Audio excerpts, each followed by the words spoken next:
Yo, what's up everyone? It's SCJ, your number one Apple and Android specialist. So, meron tayo ngayon ditong tanggap na iPhone 15. Deadboard ito. So, itong pinapakita ko sa inyo ngayon guys, ito yung donor board natin. Yan, kung mapapansin nyo, fresh board tong gamit natin. Ayan, sariwang-sariwa yung motherboard. Ito yung gagamitin natin na donor board para dito natin ililipat yung mga main chip nung motherboard nung client natin.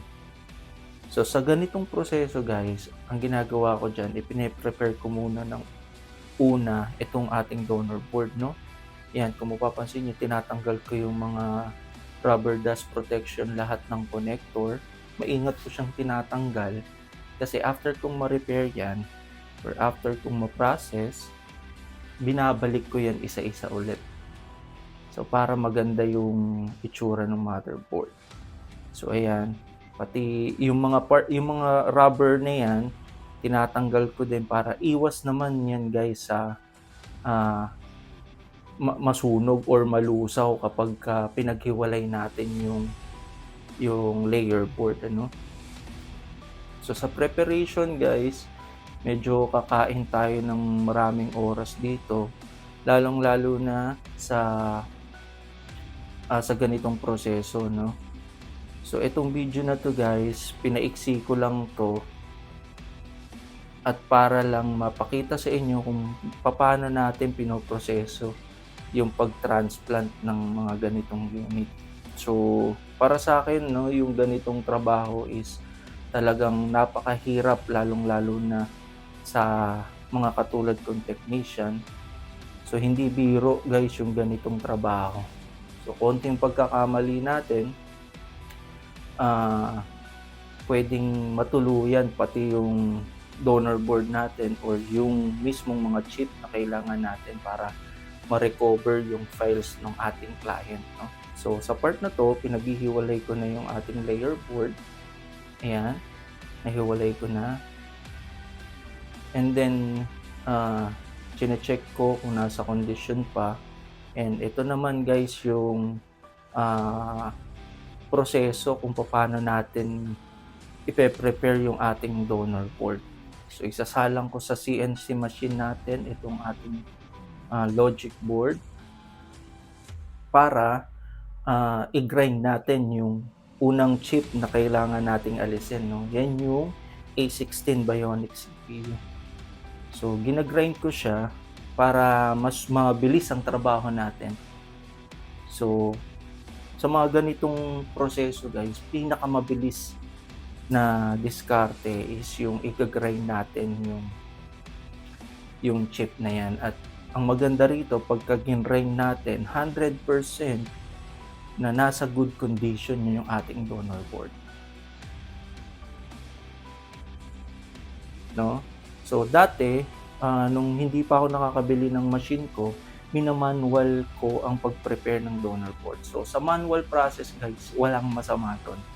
Hindi ko sinasabi na mali yung manual process ng transplant kasi diyan ako nag-umpisa, diyan nahubog yung skills ko sa pagtatrabaho sa ganitong unit, no, sa pagta-transplant. In a way or through time, habang ginagawa ko yon, nakaipon ako at nakabili ako ngayon ng machine ko para mas mapabilis natin yung trabaho. Sa pagmamanual transplant kasi, ang nakikita ko dyan, napapahaba ang trabaho ko kapag na-overheat ko yung mga katabing parts, no, or yung nasa ilalim na parts. Like sa ganitong model, no, sa iPhone 15, kung makikita nyo, una nating gin-grind yung CPU. So sa ilalim ng CPU niyan or sa kabilang motherboard, sa ilalim nun, nandoon yung main power IC ng motherboard.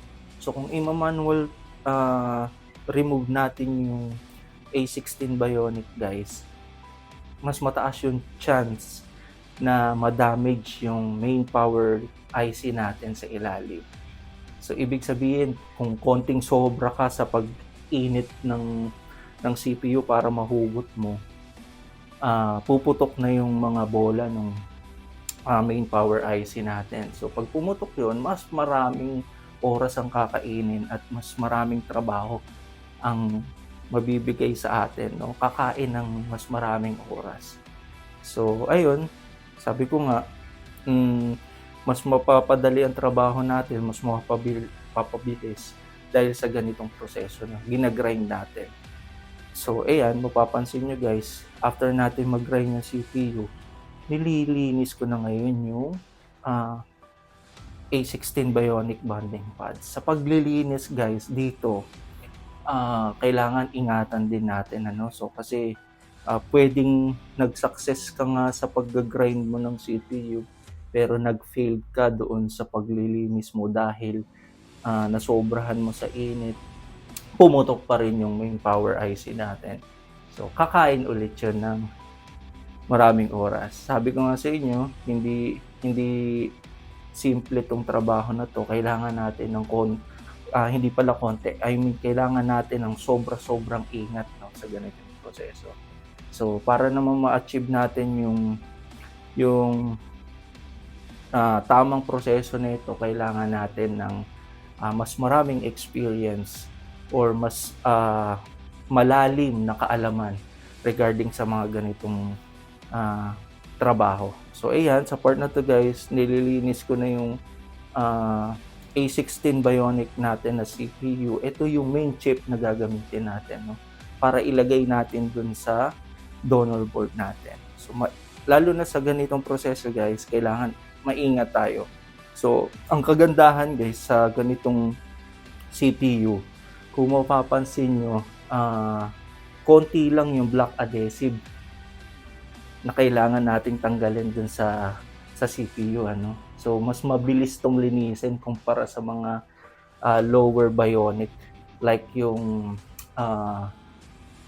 A11, tapos A12, ayan, yung A13 tsaka A14, A15 na CPU. Ayan, I mean A15 mabilis na rin palang linisin yun. Kadalasan pala niyan sa A13 na CPU guys, pag baklas mo ng CPU nun, halos yung buong CPU is punong-puno ng black adhesive. So kailangan bakbakin mo yun. Okay? So sa pagbabakbak naman ng adhesive na yan guys, kanya-kanyang diskarte yan. So yung iba merong ginagamit na chemical para matanggal ng maayos yung black adhesive na yun. So para kanya-kanya diskarte no, kung paano mo magagawa ng maayos yung trabaho. So anyway, sa part na to, tapos na natin linisin at na-revolve ko na nga. Ayan. So makikita natin guys no, successful yung pag-revolve natin ano. Kung mapapansin nyo, nakaayos lahat ng bola. So pagkatapos nyan, ganito yung ginagawa ko dyan. Sa ganyang proseso, pagkatapos kong i-revolve, i-reflow ko naman siya para lumebel lahat ng mga bagong bola na nilagay natin. So sa part na yan, kontento na ako no. So po-proceed naman tayo ngayon sa ating NAND IC. Okay, so yan, lilinisin natin ng maigi itong NAND IC natin nang sa ganun ma-revolve din natin siya kaagad. Okay, so yan, nire-revolve ko na siya ngayon.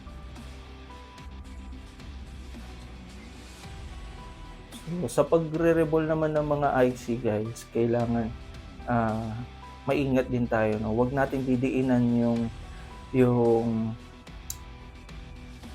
revolving plate habang iniinitan natin ng ganyan. So kasi pwedeng ma-deform yung mga IC.